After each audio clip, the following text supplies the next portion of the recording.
nzira ku bintu biri okukolawo amalogo. Omukolo ogwo gwakolebwanga abajjwa kubanga ebizibu ebigwa mu maka bimalwawo bajjwa. Ebibamba byonna ebiba biri mu maka omwo abajjwa biba bimalawo. Omutwe olwo babimalangamu na mutwe, era babanga emitwe gy'ente egiba gittiddwa mu lumbe olwo.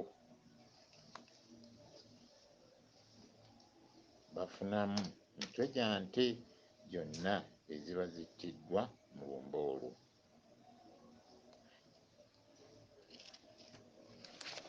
Ennyimbe zino oba ennyimbe ziba zabizibwa oba olumbe oluba lwabizibwa luteekwa okutambula bwe ruti. Olumbe lusooka mu nnyumba, luva mu nnyumba ne lugenda mu luggya, ne lugenda ku lunyiriri, ne lugenda ku mutuba, ne lugenda ku ssiga ne kasolya, n'okutuukira ddala eri omukulu ow'omutwe gwaffe ogwa Buganda nga ye Ssaabasajja Kabaka agatta Obuganda bwonna. Ebintu ebyo byakolwanga nga tuli batebenkevu mu ekyo. Ebintu bino tusudde obulombolombo, abamu ne baagala okwabizaawo ennyimbe, era ekintu ekyo kyonna kikyamu. Tulina okuba tugoberera obulombolombo lwaffe obwasooka era obwaliwo, tulongoose ennono zaffe okuzizza obuggya. Ebintu bino byonna bizaaye olw'ebintu ebigenze bikyuka, n'abamu nga bagamba nti kino tekijjanga kukolwa kiti. Ebintu bino byonna mu nnyimbe, ente omusumisi yaweebwanga amaliba agattiddwa mu lumbe olwo, ente ziba zittiddwa. Ogwo gwe gwalinga omugabo gwe, era yasigalangawo ku bantu omusajja be yalondanga abakuza. Ku bantu abo abakuza kwagattibwangako n'omusumisi okusigala mu lumbe olwo ng'avunaanyizibwa ku ekyo ekiba kiriwo, kuba y'aba yeetisse obuvunaanyizibwa obwali mu lumbe omwo. Ebintu ebyo byagabwanga, waalingawo ebintu ebyagabwa. Ebintu omunyago gw'omuntu omusajja gwagabwanga edda ng'omwana tadda mu kasolya ka kitaawe kukeebakamu. Naye kaakati ebiro bino abantu omwana olumala okusika ng'adda mu nnyumba ya kitaawe nga yeegaziya, naye ennyumba ya kitaawo wali togisulamu, ate era wali togibeeramu, kubanga kitaawo yagyebakangamu n'atunda mu kasolya ako. Naawe toyinza kutunda mu kasolya nga kitaawo bwe yali. Kyovanga ogirekera nnamwandu n'abeerawo, oba nebeera ey'abazzukulu, gwe n'ofuna ennyumba w'ogissa eyiyo, oyinza oggizimba n'obeera olina emirembe. Abamu tubuliddwa emirembe olw'obusika buno bwe tukaayanira n'obutamanya eri mu kika na bugunjufu bwayo na ntambuza gaayo nga bwe ziri.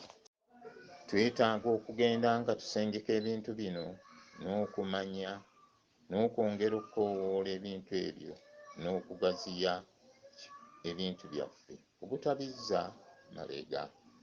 Tujja kugenda nga twongera okutetenkanya abantu bano bonna abasika bamaze okuteekebwako, n'abasumisi bonna ababadde basumikira bamaze, n'emikolo gyonna giwedde. Omusika yagabulanga emmere, omumbo gw'emmere n'agabula abaana baasikidde n'ab'ekika abalala. Era abaana abo baavanga mu lumbe olwo, bwe baba bagenze waddangawo omuntu omulala, bwe bajjanga okulima ebiggya, bwe baamalanga enkeera baagendanga okulima ebiggya. Omwana omusika oyo nga batuuse ku biggya, wadde bibaddewo bingi lubungu lunene, baalimanga ekyo ekijja ekyoyo eyaziikwa n'ennyimbe ze baabizza ziri ku kijja ekyo, tebaalimanga kijja kyonna okimalayo. Era Omusika ne Lubuga baayonjanga emmere ne balonda n'obuku obugenda okufumba emmere eyo, n'olulagala n'alubikka ku malaalo kuli n'alutwala lwafumbanga emmere eyo gye baba batutte. Ebintu ebyo byonna tetukyabikola, tuzzizaawo ebyaffe ne tuleka ebintu ebitusaanidde, n'obuzibu bwonna bwe tusanga nga tumadde twabizza olumbe. Omusika oyo mmukuutiranga okuba n'ekifundikwa kye nga kyamaanyi, takisuula. Ekifundikwa ekyo kirungi, kiwewuka naye ate kizitowa ennyo ennyo ennyo. Abasomesi ba kaakati abamu agenda n'ajja okusumika nga talina na kifundikwa, ye n'atandika kusumika mu lumbe olwo. Omusumisi alondeddwa ateekwa okujja n'ekifundikwa ekimukakasa nti alina entebe gye yasikira oba alina obuvunaanyizibwa bwe yasikira. Ebifundikwa biri bimeka? Ebifundikwa by'omusajja Omuganda, waliwo ekifundikwa ekisooka ekikuweebwa Katonda, era kasita ofuna erinnya erya Ssaalongo ekyo kikuweebwa nga Ssaalongo. Oba oli ayinza okubuuza nti ani agenda okusomeka mu lumbe olwo? Ssaalongo. Katonda aba yakwasa ekifundikwa ekyo ekitali kya kika naye nga kyava wa Katonda.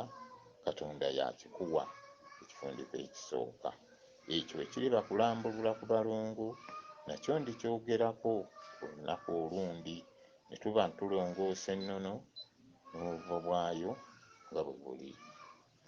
Beerawo ebifundikwa ebikwasibwa eky'oluggya, ekyenju, eky'olunyiriri.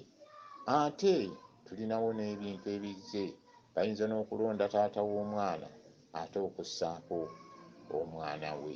Naye abooluganda ebintu bino byandibadde nga bigenda mu baaluganda, owooluganda n'agenda asumikira munne, oba owoolunyiriri n'asumikira owooluggya ng'abaamu omwana we.